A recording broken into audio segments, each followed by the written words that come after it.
And this is where it all comes to a head. Because now, people are recording this. And by recording, I don't mean studios. I mean recording it. People show up with a little tape recorder and record it. What happens to those tapes? These things are legendary. Because now Grandmaster Flash got competitors. People copying him. People getting 5 MCs together and putting on a routine over there. What happens to them? So, all these tapes combined create a circuit. And a circuit is key to a genre. So they would play these tapes everywhere and anywhere. And by they, I mean the people. Anyone who got their hand on these tapes, they played that shit. Including livery cab drivers. If you've ever been in New York, you know there are yellow cabs, which are a set fee, and livery cabs who are negotiable for neighborhoods where yellow cabs don't go. And we're talking about the Bronx. And eventually North Harlem. So livery cabs slide in a Grandmaster Flash tape, which is impossible to get in a store. I mean, that wasn't even a concept. So think about this. How much would you pay to ride in a livery cab if you're a fan of hip-hop? And by hip-hop I mean breaks culture. By hip-hop I mean 5 MCs, 1 DJ, and a dance crowd. B-boying. That's rare. That's some rare shit. People would pay $100 to ride in a livery cab. Just drive me around the Bronx. I want to hear what you got. Can I get a copy of that? Dual cassette decks? Rare in those times. You just want to hear it. This is how hip-hop was born. And more importantly, how hip-hop came to Miami. Because without that, it wouldn't have left. It's supply and demand. And there was a demand. If people were willing to pay $100 for a cab ride and do nothing but listen to a tape, that's demand. So people showed up. Two individuals spring to mind right away. And every hip-hop historian will say the same 2 individuals. The Robinsons, I use that as one individual. Sylvia Robinson, an old R&B singer from Mickey and Sylvia back in the 50s. Love is Strange. Their song prominently featured in the movie Dirty Dancing, right?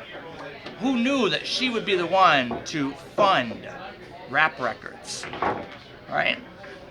And Bobby, who started Enjoy Records. And as Grandmaster Flash tells it, that man looked like someone's grandfather. And he showed up in the club and he stood back against the wall and he watched all these kids, 17, 16-year-old kids doing their thing, and he looked like, quote-unquote, someone's grandfather in the club. These 2 people realized it's time to cash in. And by 2 people, again, the Robinson, Sylvia's son, Joey, was tuned in. Joey went to these parties. Joey Robinson. We all say Sylvia Robinson. Rest in peace. But Joey Robinson was the ear to the ground. And he's the one that brought back tapes. And it was when one of their younger family members had a little birthday party or a little party, whatever it may be, and they played these tapes, and she went, wait a minute, these kids are going crazy over this. What is this? There's a business opportunity here. Business opportunity. Product.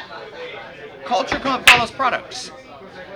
In most cases, in most percentages, culture follows products. And she saw a product. So they went out and they scouted and they formed and they did their piece and they came up with a band named Sugarhill Gang. And Sugarhill Gang, of course, most notoriously took some lyrics from the actual hip-hop circuit. And they were in New Jersey, not the Bronx, not North Harlem. They put out Rapper's Delight in October of 1979. Now I remember that. I was there. I know everyone loves to say I was there, but I was there. And I hated it. This shit sounded like hibby nonstop. And who needs hibby? And by I was there, I don't mean I was waiting there in October 1979. I mean, when 1980 this record started to get marketed and blew up, we already had Zapp and Roger, and we already had Prince. And I don't mean Purple Rain, I mean Dirty Mind, Black Prince, drum machine driven, Linn, LM1 driven Prince, the man who developed the drum machine and black music to heights. This is major for us. This is major for all of hip-hop, for all of contemporary music, but undoubtedly for Miami bass. The LM1 was developed by Roger Linn. Now, Roger Linn developed this by saying the music industry that's developing instruments have got it wrong. You shouldn't be trying to develop electronic sounds, you go out and you sample real drum sounds. All of his efforts costed money. That cost $5,000 to buy LM1 at the end of '79 and the beginning of '80. So who can afford a $5,000 drum machine? Drum machines were unheard of. The industry wasn't built in drum machines. Sounds weren't done with drum machines. Drum machines were non-musicians. So what did the musicians feel like? Well, not so happy. Sugarhill Gang didn't have a drum machine.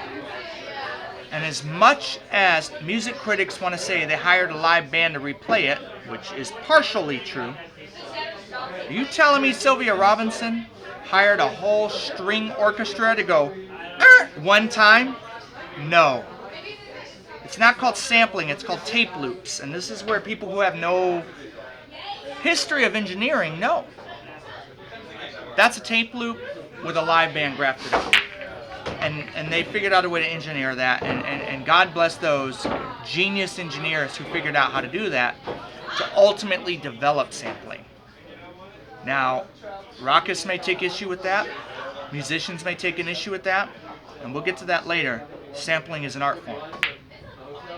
A very complex, very nuanced language that some of us speak. And if you don't speak the language, that's okay. I don't speak Chinese. It sounds like gibberish to me. But for the Chinese, it means something. And sampling is a language. And it was born with tape loops. And that record wasn't the first tape loop. But it was the first tape loop in rap music. And that means something to us. Now, the hip-hop historians love to say that it was always about East versus West and some weird points in between. Chicago had an odd rap record, and let's give them credit. I never understand why they leave Florida out of this. Jeff Chang's book actually says that Xanadu and Sweet Lady, Rapper's Delight, came out in New York. That did not come out in New York. That came out in Opelika, Miami. That is a Miami record. Now think about this. The original Rapper's Delight came out in October of 1979. October, November, December. 2 months. Somehow that record was made. So we have to ask ourselves, who made that record and why? And that's Joe Gibbs. Now, Joe Gibbs was not some startup guy. He was not a nobody. If you know Jamaican music is ska, rocksteady, reggae, dancehall. Let's do it again. Ska, rocksteady. Joe Gibbs helped invent rocksteady. So he's a long-standing legend.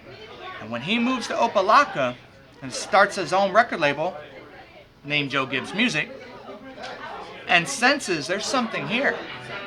This is culture.